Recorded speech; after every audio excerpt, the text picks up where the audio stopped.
Recording. Hi everybody and welcome to this new podcast we've set up today. It's called Using NLP to Upskill Your Life. So we're going to do a weekly podcast talking about the areas of NLP. So I'm delighted to be joined. There's three of us involved here. There's Rich and there's Fintan. So all right guys, thanks for joining me. Thank you for having us, Mark. Yeah, good stuff. So yeah, great. So we'll probably start off the podcast by just explaining a little bit about NLP, neuro-linguistic programming. Who wants to go first? Yeah, I'll give you a brief history. It was all started by Frank Puslik and Richard Bandler back, I suppose, late 60s, early 70s. And they were looking at transcribing Fritz Perls doing Gestalt therapy. They then eventually convinced a guy called Dr. John Grinder to come along, who's a professor in linguistics. And they said, you need to come look at these language patterns and how this works out. He then very reluctantly came along to see what they were doing. And then they began to model, along with Fritz Perls, who did the Gestalt therapy. They managed to do Virginia Satir and Milton H. Erickson, who were family therapist and probably the world's leading hypnotist. And so they modeled them and developed NLP, which goes today as classic and new code NLP. And Richard Bandler generally teaches classic code, and John Grinder, he's more into the new code, that kind of thing, and looking to develop NLP in a different route. Yeah, that's a great description, Rich. Fair play to you. Great stuff. Yeah. So how I suppose we can use it. Neuro is the brain, isn't it? And linguistic is how we use language, and programming really is how we kind of really help people, isn't it, Fintan? Like program using it to kind of in different ways. You can use it in various amount of ways, can't you? Absolutely, yeah. Neuro really refers to the nervous system, which includes the brain or whatever. So the programming is the way we process things, systems that we use for thinking and that. So what we can do is we look for ways of thinking that people have that aren't useful to them, and indeed for ourselves, ways of thinking that aren't useful. So what then we do is try and get them to see things in a more useful way or in a different way that will help them do things in a more useful way for themselves, you know? Yeah, that's great. Yeah, because, you know, like there's different, like I think rapport is a big thing as well. You know, when you're like helping anybody, or, you know, rapport is a big thing, isn't it? Like, you know, you can build rapport a lot of different ways, can't you? Like, for instance, you know, by mirror matching, and you know, building rapport is kind of, you know, if you're in rapport, it's much easier to use this kind of stuff, isn't it? Oh yeah. There's also a case of using too much rapport, because then you may end up getting dragged in that person's world, and that maybe not be useful for yourself, and carrying on with how they see the world, how they perceive the world, that may bring you down as well, where you want to maintain a level quite above how they perceive the world. That's the point there, Rich. Absolutely. Yeah. It actually reminds me of, say, for example, if you have a child and the child falls over and hurts their knee or whatever, you know, I suppose it's along the lines of how useful is empathy in NLP or in helping people. And obviously, empathy is very important, as rapport is. However, as Rich pointed out there, if you were to sit down beside the child on the driveway and start crying as well, that would be absolutely of no benefit to you or to the child. Exactly. So being able to maintain, to understand how the child feels, yet maintain enough of distance, of impartiality, to be able to actually deal with it, is really what's important in this case, you know? Yeah, absolutely. Yeah. And it would be very useful if you work in therapy with, say, somebody who have multiple personality disorders, and then you began to model them, and you develop your own multiple personality disorders, how much trouble you end up in then?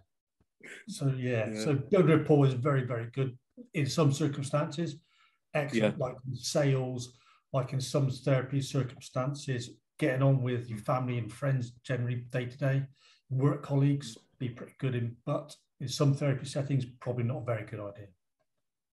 Yeah. That said, rapport is important, as Rich pointed out there. So to be able to rapport kind of opens up a line of communication. But what you want to do is limit that communication so that to a useful state, to a useful situation, and not to lose yourself in it. Really, I think that's kind of what you're saying there, Rich, isn't it? Pretty much, yeah.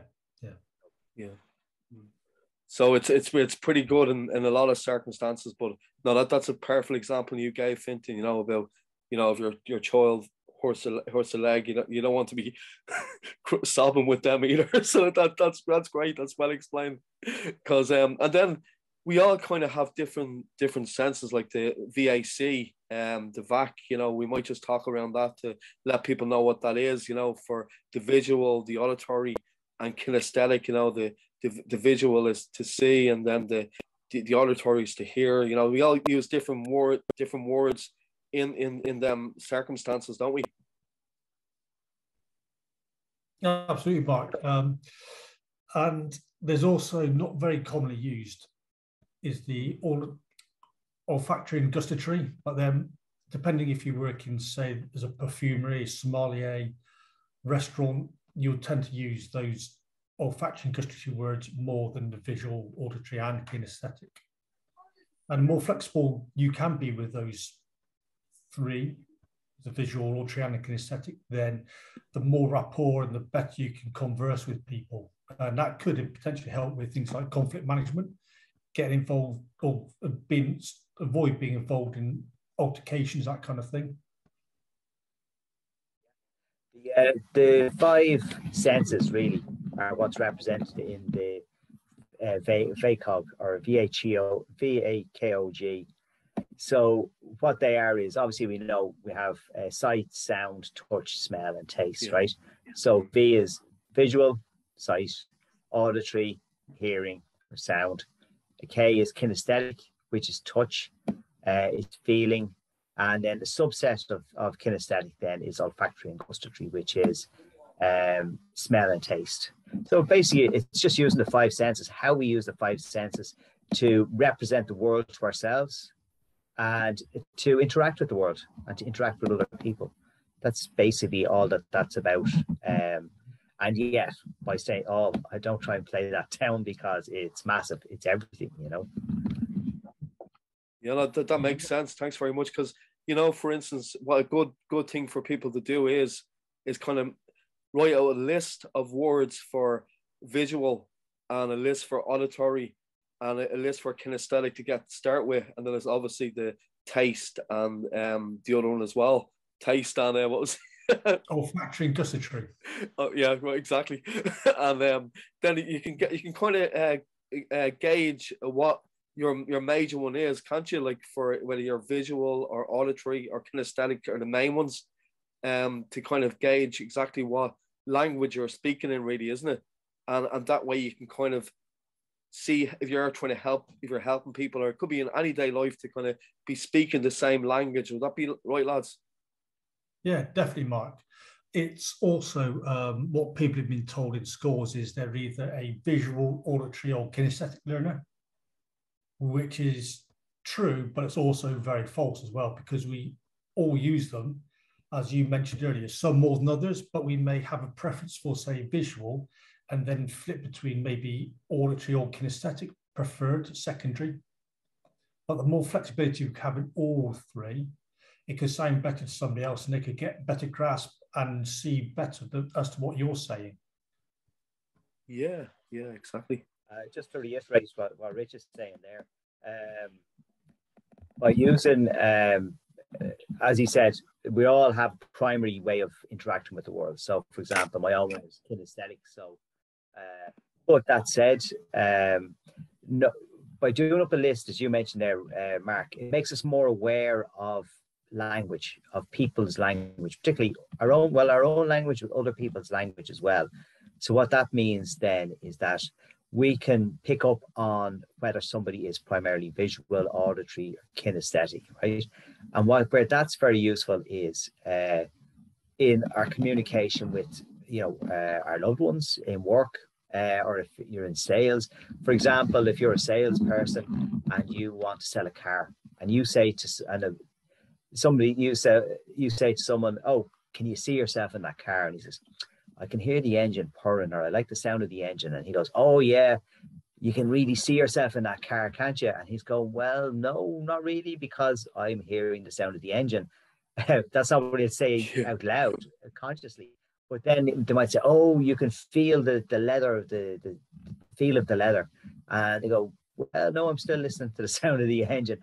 So what happens then is you have a miscommunication. People aren't relating to each other properly. And it's just like, I suppose, to a certain extent, speaking two different languages. You mentioned that as well, that they're on different wavelengths, so to speak. So just to be aware of someone else's, in order for us to improve our communication, as Rich said there, we need to be able to be very flexible in how we use language, in whether we use visual, auditory, kinesthetic, olfactory, gustatory, to be able to pick up on other people's language and to be able to speak to them in a way that they can identify. Yeah, no, that's yeah. We're talking over each other. Sorry about that. Go ahead. No, go on. No, I'm just going to say, no, that makes great sense, Fintan, what you were saying, because, we all kind of have what I find when I've done this before, I had a mixture of the two. Like, I had auditory and kinesthetic. You can get that as well, can't you? Like, where, you can be nearly balanced, really, can't it? Yeah, pretty much. People do tend to strongly favour one over the other. And then, there may be a close second. And then the third one may not be as prominent to that individual as what the other two are. Yeah. And to reiterate another point that what Fintan made about that car sales is, when I'd done my course, is what Kathleen Laval was saying is, you may have the husband and he may be a very visual person. And so he brings a bunch of flowers to the wife. And she's like, "Why have you brought me these?" He said, as to show her that he loves. It's his way of showing that he loves her. But what she wants, because she's auditory, she wants to hear him say it. So there's that misalignment, there's that mismatching of that communication between the two people and how they communicate. Yeah, that's... Of course, we could do another podcast on love languages. yeah, definitely, yeah. Brilliant. Yeah, because you were going to mention as well, Rich, earlier on, a game that you find useful for... it'd be great just to share that with people, wouldn't it? Yeah, definitely. So if you go in the chat, Mark, there's so I just put in the chat was some visual, some kinesthetic, and some auditory words, and then so we just go through them and make up. And it's easy to make a stories go along. So you can start off saying, see the landscape, and the far-sighted designer he had foreseen to examine a day star that was brightly shining across that checkered patchwork skylight, and a bonfire was lit in the mists of that landscape to the blindfolded people who could not see. So then you use your visual words then, and you could go on to the kinesthetic ones, which is they could just get a feel and grasp situations. They just floated above in the sky, and they couldn't grasp hold, get a grab of the clouds as they floated by, and they could just go down deeper into a contorted knot and caressing to just block out the senses from the barrier. Wow. It doesn't really have to make sense. You can just waffle like what I've just done. And the deafness from the orchestra was created by the hubbub of lamentful voices as the fanfare played out, and a din of the chuckle from the people being bombed in the blast radius. Yeah, it's very poetic, isn't it? It can get very poetic. Yeah, it depends how you say it. Just try and make a story out of all this, and then it's great. Yeah. So what we do, we'll all have a go at this, will we? Want to go ahead with the visual ones? It'd be great to give people an example of what it's about. Sure thing, yeah. As I look ahead, I see far in the landscape, a far-sighted person, something which could never have been foreseen. As I examine the sky, I notice a day star, which reminds me of a checkered story. One night around the bonfire, as I was blindfolded. That sounds very dodgy. That story is not related to anything that ever happened. No. Okay, I think it's my turn now, isn't it? Okay. So as I get a grasp, as we do this podcast, we float along and people listen and we grab their attention as all the information sinks down into their brain. Do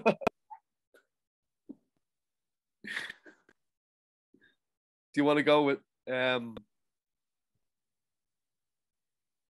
auditory, Rich? Yeah. So unlike most people who are deaf, the people playing the orchestra were not. It was just a hubbub and a noise and a lament from the crowd as they were beginning to finish. And soon a fanfare erupted, and it did make the people chuckle who were listening. It was like a bombing, raucous roar as a blast of laughter just ripped through the crowd. Wow, that's great. That was very good. Good stuff. I'm sure you all enjoyed that. Brilliant. Well done, Rich and Fintan. Great stuff. No, yeah, so what I'll do as well for people, we can share this in the show notes of what we've done there, so people be able to have a go themselves, yeah? Yeah, now you could do obviously the final bit would be combining all three of them together just to add a bit more flexibility to your language as how you grasp and saw that and how you felt as you listened to us talking and waffling on here for a little bit longer. Yeah, good stuff. Which of us will have a go at that? You go on, Fintan. I'm sure you. Oh God, yeah, no pressure. I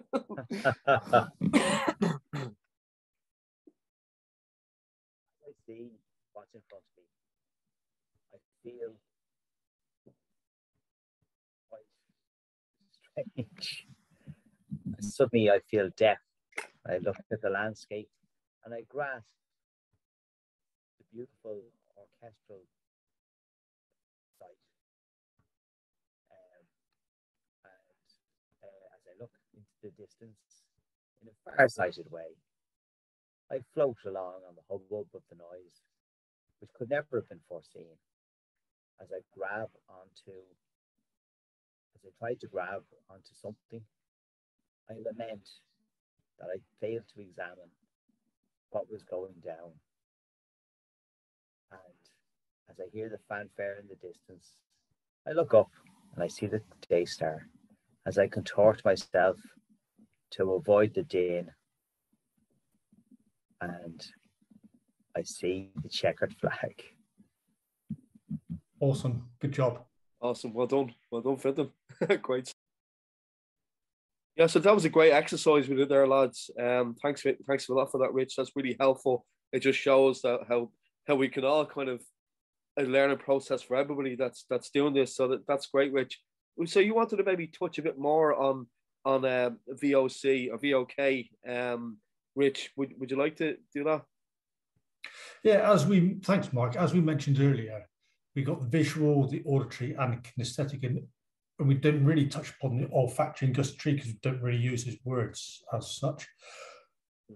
During our life is everything that we see, hear, touch, and taste all gets processed through the brain. The only one that doesn't is the olfactory, the sense of smell. That goes directly back to the brain. And through evolution, all that kind of thing, that would then inform you through the sense of smell is if something was rotten and not to eat it because you know it'd be rancid, you know it'd be full of disease, and that'd be kind of best thing to avoid.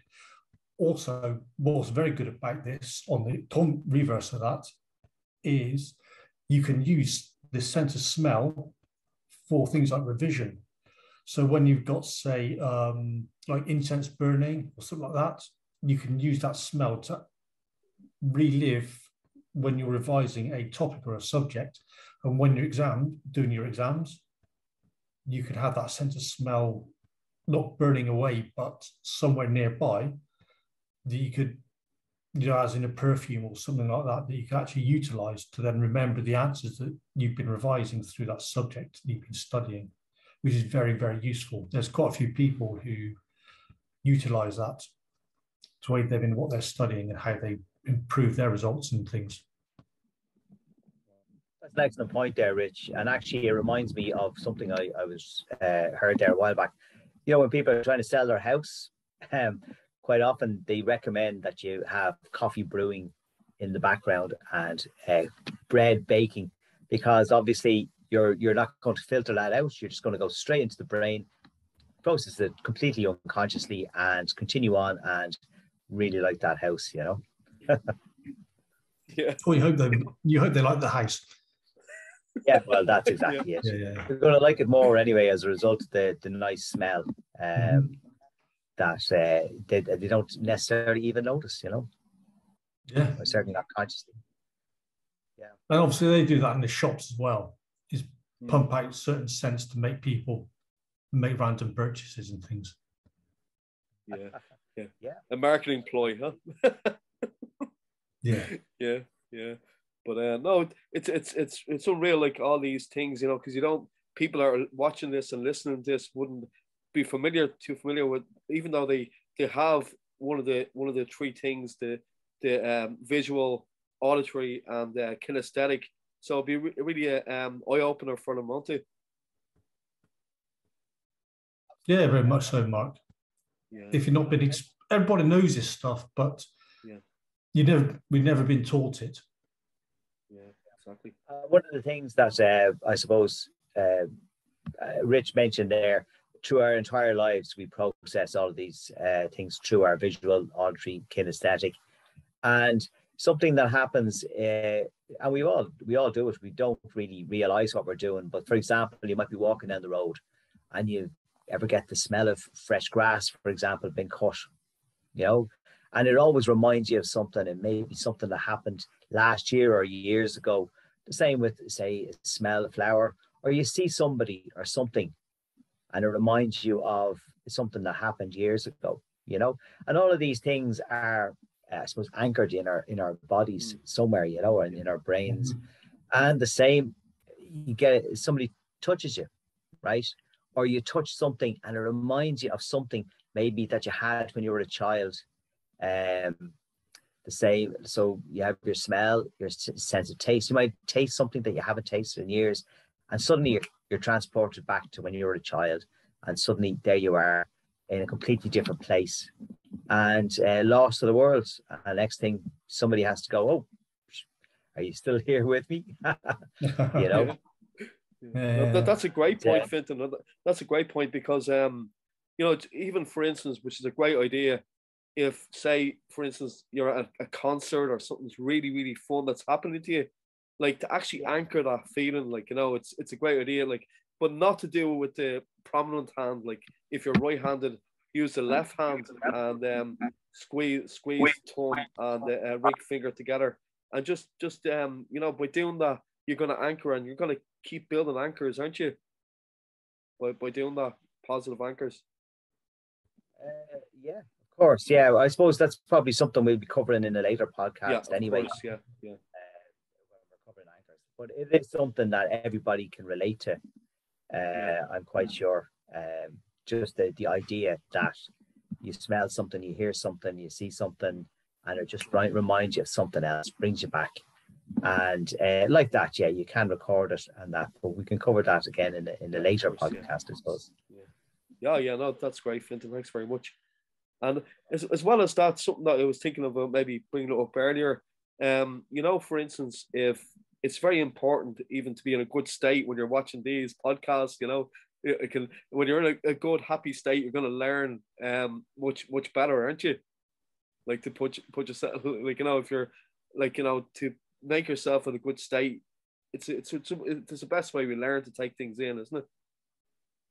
Definitely, Mark. Yeah. The best. Well, I think that's in some circumstances, obviously it's not good to be in a really good, buzzy kind of state and happy all the time. But yeah, the more you can enjoy your life, the more you can be in a really good state that will aid you learning. It'll help the people that are around you as well. They'll be in a good state. They'll be able to function better. And happier people will be, and their existence will be as well. Obviously, probably not a good thing at a funeral to be laughing and joking all the time. No. So there's obviously circumstances where it probably isn't too appropriate to be in that kind of really... Never been to an Irish funeral, Rich? No, I haven't been to... The wakes, yeah. Yeah. I do understand. Obviously, there are moments when people are more somber or need to be more somber than others. Absolutely. Yeah. But on a side note, I was asked to do DJing at a funeral before, which is a very unusual thing to doing playing music at a wake, like, you know. It was one of the more unusual gigs, to say that, you know. Did you get any odd requests? Did you? Hey, again. Did you get any odd requests? I did, actually. Yeah, I was asked to play "Staying Alive," believe it or not. I would. That's exactly what the song that came to my mind. I wasn't at that funeral, was I? Oh my God. And to make it worse, people are actually dancing to it as well, like, you know. So excellent. Yeah, but it was funny. But getting back to what we were talking about, like, I suppose when I was doing the NLP practitioner, one thing that stuck in my mind was, you know, when you ask yourself good questions, like, you know, if you're saying to yourself, why does this always happen to me? Why is that? Why, like, you know, it can kind of, your brain's going to find out loads of reasons why things are bad, like, you know, but you ask yourself good questions, you'll get better results and things improve. Would you agree with that? Yeah, I would say that asking yourself why things happen this way, why does this always happen to me, your brain will find an answer. And the thing is, the answer will not be resourceful. It will just put you back, it'll just leave you in a stuck state.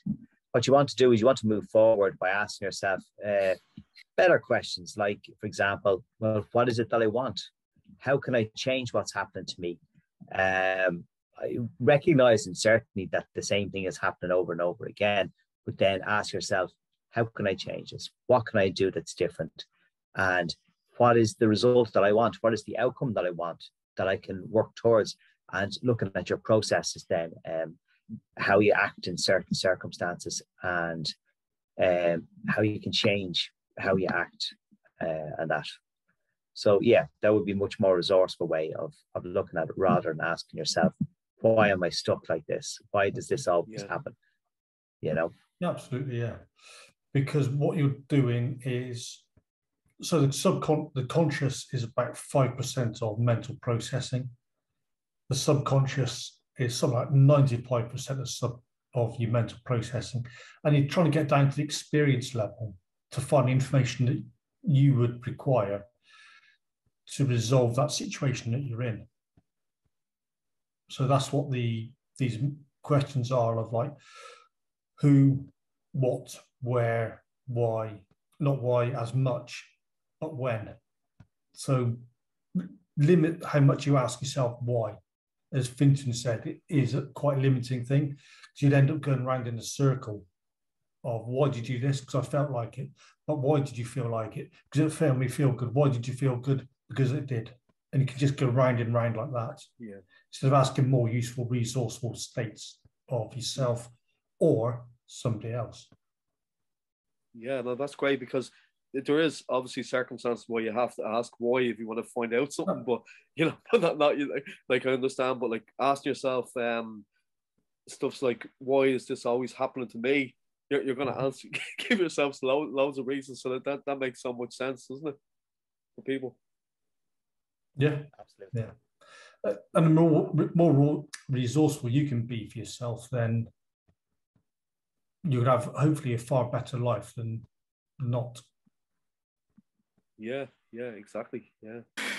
But like, no, it's not, this is great. Like, it's great to do our first podcast for the new podcast. Like, it's brilliant to get this out there, because like what we're hoping to do down the road is put a course together around the NLP, and for 16-year-olds to 24-year-olds, kind of helping them with their exams and interviews, and like just giving them tools that can help them, of what we've learned. Isn't that right, lads? Yeah. Absolutely. Yeah. Tools that I suppose we wish we had when we were age 16 to 24 to help us through that stage of life, Mm-hmm. And the more choices that you can make, or that you have, then the better results hopefully you can make for yourself. And that will then affect other people as well in a more of a positive result. Yeah.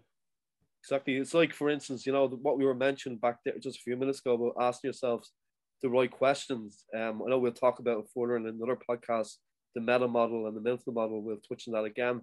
But I suppose it makes a lot of sense, when the question you're asking yourself for when you're going into an interview or doing an exam can really, really help you, can't it?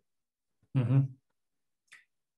Yeah, because you won't be asking yourself, what can I do to study better? Or where can I improve on my results from last time? And all those little things. Or you may want to ask somebody how they're really good at doing, say, algebra compared to what you are. Yeah. And get the information out from them, because they'll know how to do it really well. And maybe you don't.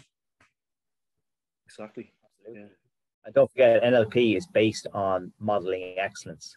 So finding someone who could do something you want to do excellently, they already do it excellently, model them, find out how they do it, what they do, how they think about it, how they see it, how they process it, and how they feel about it.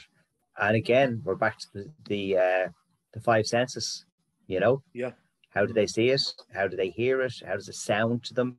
How do they feel about it in their body, And if you can change how you feel about something, you'll find it much easier to do it. You know yourself, if you have a job to do, particular job to do, we mentioned the ego states last time.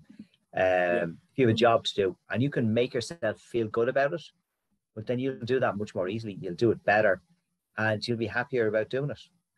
Whereas if you feel bad about it, you just will try and do everything to push it away, to not do it.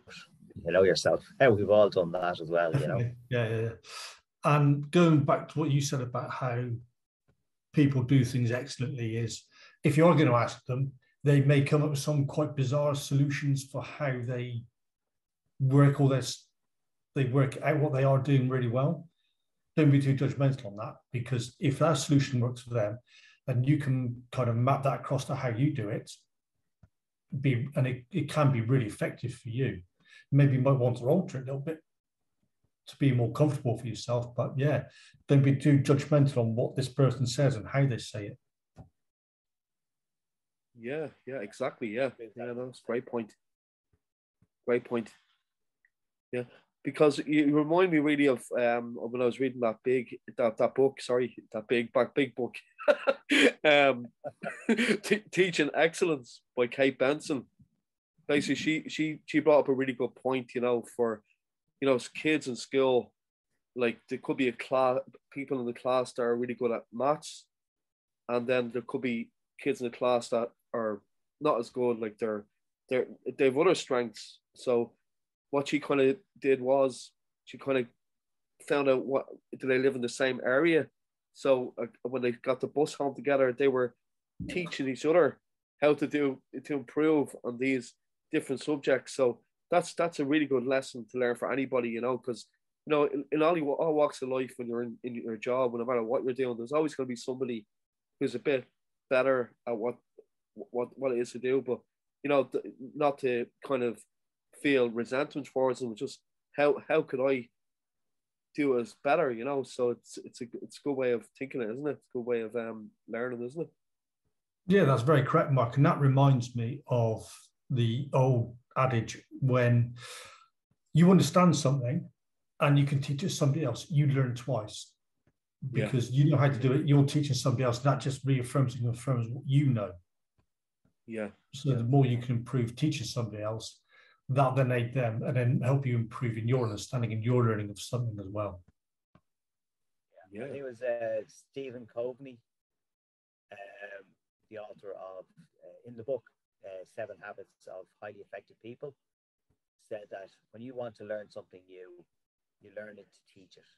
And you teach it as soon as you learn it. Mm-hmm. And that just reinforces it, as Rich says there, what you've learned. And it also says to you, I have understood this. And because I can pass that information on to someone else, they can understand it from me. So I have understood it correctly. As opposed to half learning something or not being sure about it, that sort of thing, you know. So yeah, that's an excellent point there, Rich. Yeah, agreed, Vincent. And that also, sorry, Mark, that also does remind me of, if you can explain it, the simpler you can explain it. Think you're talking to, say, a 5 or 6 year old, and they can understand what you're doing. That means you understand that process and that subject really well, because you're not using complicated language to explain something. Yeah, exactly. Yeah. Like you can really practice this stuff anywhere. Like you can, like even with my daughter, she had problems with spelling, and there's a really good strategy that we'll talk about again, where it's a spelling strategy, and the way I explained to her, and she did it, and she's like, "Well, that really works." And like you say, you know, when you're teaching something, you learn it twice, because you know she's receptive to it, and it's sticking in your brain more, isn't it? Absolutely, yeah. And the other thing is, if you get it wrong when you're teaching it to someone else, it's not a big deal, because then you realize they're questioning you. You can't answer the question. So you go, okay, what am I missing here? And you go back and you look again and you go, this is what I'm missing. And you go back and then you successfully explain it to the person. As Rich said there, if you can explain to them in the simplest way terms possible, then, and that they can understand it, then you do understand it yourself. Yeah, exactly. And that's brilliant, Jan. And getting back to the VAK for a moment, and we're going to finish off shortly because we're probably about 40 minutes now. But just you know, for instance, if you're a helper or a practitioner or anything like that, working on NLP, what I'm always practicing with somebody before, it's about kind of seeing what they are, if they're visual or auditory or kinesthetic, and by talking their language, you know, while you're helping them, it's a really good start, you know, before you deal with their problems, that to kind of know what exactly what a language they're speaking, isn't it? Yeah, and what also, if you are doing therapy with someone, a lot of people are in their head and not in their body. So starting with that visual or auditory capacity thing first, before you get onto the kinesthetics, may start making significant shifts and change within the body to then go, oh yeah, I'm feeling something now. I'm actually on the road to being mended, or feeling better about myself and feeling even gooder than I was before. Yeah, exactly. That's a good point, yeah. And as well as that, if you use what they use primarily, you can start to recognize it from their language, and you're building rapport with them. right? Mm-hmm. And by building rapport, they start to relax.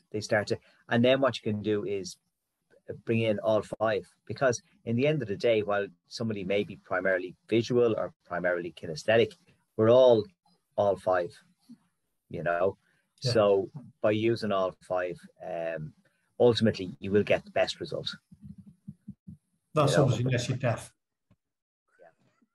Yeah. I don't know. I try it.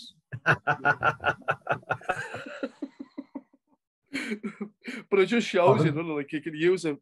This when you use this in every walk of every day of your life, really, don't you? Like, from people who are in sales, or people that are practitioners or helpers, or just your day to day. It's if you're speaking their language, you're gonna get on much better, really, aren't you? Communication. That's communication, it. Yeah. Mm-hmm. Yeah. And communication is such a big part of everybody's life. And like the thing about it is, we all know how badly things can go wrong when there's miscommunication. Yeah. So, having good communication is excellent, and that's a great way to get it. Yeah, yeah. Yeah, this has been brilliant, lads. Our first podcast. Yay! Brilliant. Would any of us like to maybe finish off with a metaphor? If you'd be happy to do it, would any of us like to? Because I know you love the metaphors, Fintan. Not to put you on the spot or anything. Stitched up there. If you're happy to do it, Right. Well, I'll tell you what. I spent the day training new scout leaders, and part of what I had to do was go through personal equipment, the type of things that they need. And quite often you'll find that people will go camping and they won't have the right gear. They won't have the right rain gear or boots or whatever. And that's all fine and well when the sun shines. But living in Ireland or even in Britain, most of the time it rains, and especially if you're out camping. So I told a story about a few years ago. There was a number of cubs. Cubs are aged from 9 to 11. Yeah, 9, 10, 11. And they were on a jamboree, which was called Jamoiga. And what happened was on the Saturday, it started to rain. And it kept raining. It rained persistently for the whole day. And there was a lot of kids going around and they weren't dressed properly. And even leaders going around and they were wearing runners and they were wearing tracksuits. And particularly like hoodies and stuff like that. Now, the thing is, a hoodie is made of cotton. What's a towel made of? Cotton. Why? Because it absorbs the water. So what was happening was they were getting soaked to the skin. So anyway, our own cubs had good experience, and they had good boots, and they had rain gear, rain trousers and rain jackets. So they went around all day in the rain like everyone else. But when they came in that evening, we brought them into the kitchen tent and we put on the gas rings. And we made them some hot chocolate, and you could see the steam was rising off them, And what happened was, but they were happy, They had the hot chocolate inside them. They were all grand. Their rain gear was wet, but they were dry inside. So they all went off to bed, and that was it. In the middle of the night, a storm arose, and so I found myself up with one of the other leaders trying to pitch or peg down the dining shelter. Anyway, there was some of the other groups were unfortunate and they lost a lot of tents. Their tents blew down, or one tent, I think it was a marquee tent, was lifted and it wrecked someone else's campsite and that sort of stuff. So ultimately, anyway, 3,000 cubs went to bed that night, and the next morning 2,700 got up and went home, right? So at 7 o'clock in the morning, we had, there was a leaders meeting, and they were trying to decide, should people stay, should they go, what would we do? And so our leaders were trying to decide. So I said, well, let's have a look. We checked our tents were fine. I knocked on each tent and I asked, are you okay in there? Are you warm and you dry? They said, yes, we are. I said, is your gear okay? Is it dry? They went, yeah, it's fine. So I said, do you want another half an hour sleep? They went, yeah, great. So they all got their half an hour sleep. So we said, well, the thing is, there's nothing to decide here. We're fine. Our gear is good. The kids are grand. We're fine. We're staying. So as a result of that, the kids actually ended up winning the Spirited Subcamp Award, not for the first time and not for the last time, simply by being the first group to come back and say, we're actually staying, you know. Now, there was big queues for everything. There was 3,000 kids at this thing. There was big queues the day before. The next day, there were no queues. We got in to do everything. We got in to do everything straight away. There was no problems whatsoever. And I had an absolutely amazing time. On the Monday, you could see how proud the kids were of themselves for having outstayed the storm, having weathered the storm, so to speak. Anyway, I moved forward slightly. The following July, some of those cubs went up to Scouts. So in July, they went on the Scout summer camp. So I had spent the Tuesday night sleeping on an island, doing what we call bivvying, which is basically building debris shelters, building their own shelter. In other words, camping without tents. They rowed across back to the mainland, and they hiked from Loch Key, which is where they were, to another to Loch Allen. So the hike took quite a few hours. I can't remember how many hours it was, but it was a long, long hike. It was a long day's hiking. But anyway, everyone was in good form. And but towards the end, people started getting tired. So eventually some of the leaders said, well, we'll send cars back down to pick up the kids. So one of the leaders anyway arrived down, and the last two groups were there. So they said, all the small fellas, all the ones who come up from Cubs were on one side of the road. All the ones who come up who were older, who were going into Venture Scouts, were on the other side of the road. So the leader said, okay, to the older lads, we'll take the young ones first. And I said, well, actually, do you know what? These are the ones who are going to finish the walk, right? And the other ones are going back with you. And of course, when the kids said, oh, we want to finish the hike, we were, on the one hand, we were delighted, and myself and the other leader were going, oh my God, no. Because that meant we had to finish the hike with them, you know. Not only that, they finished the hike. At the end of the hike, they said, come on, let's run. And we're going, no. So anyway, we said, we ran. But when they ran in, they got the biggest round of applause and the biggest cheer from all the rest of the Cubs, because everybody else said, or the rest of the Scouts, I should say, everybody else had given up. But these were the same kids who came through that storm, because they said, we can do this. You know, there's no reason we can't do this. Let's just do this. And they did. Wow, brilliant. That's great. That's a great way to finish off the podcast. Thanks very much, Fintan. That's awesome. That story so many times. Excellent. Yeah, so that's great. So we've got our first podcast done. Thanks very much. So we're going to hopefully do one next week again. We'll probably put these out on Tuesday, because Tuesday is a good day for podcasting. So this podcast is called Using NLP to Upskill Your Life. Anything further to add, Rich, before we finish up today?